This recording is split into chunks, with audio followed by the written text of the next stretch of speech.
అసలు తప్పు అక్కడ జరగలేదండి. పవన్ ఎక్కడ కళ్యాణ్ జరిగింది? గారు హ్మ్. మెట్లు కడిగేటప్పుడు చిన్న తప్పు చేశారు. హ్మ్. కింద నుంచి పైకి హ్మ్. కడుక్కుంటెళ్లారు.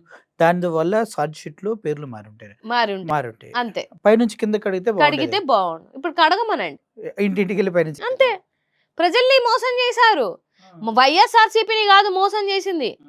జగన్మోహన్ రెడ్డి గారి మీద గాదు ఆళ్ళేసింది నిందలన్నీ ఏసింది. హ్మ్. ప్రజల యొక్క మనోభావాలతోటి నిందలేసారు.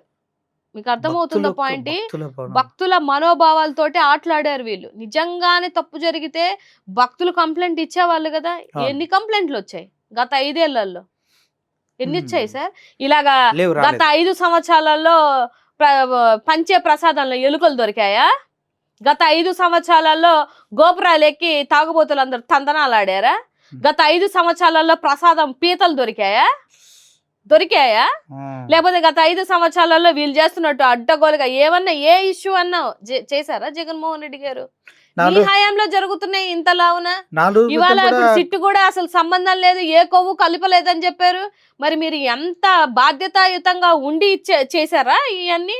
పంది కొవ్వు, బీఫ్ కొవ్వు అని చెప్పేసి. అంటే ఇప్పుడు ఏం చేయాలా ప్రజలు మిమ్మల్ని? అంటే అందరికి క్షమాపణ చెప్పమంటారండి ఏం కొంపదీసి? చేయాలి సార్ ప్రజలు?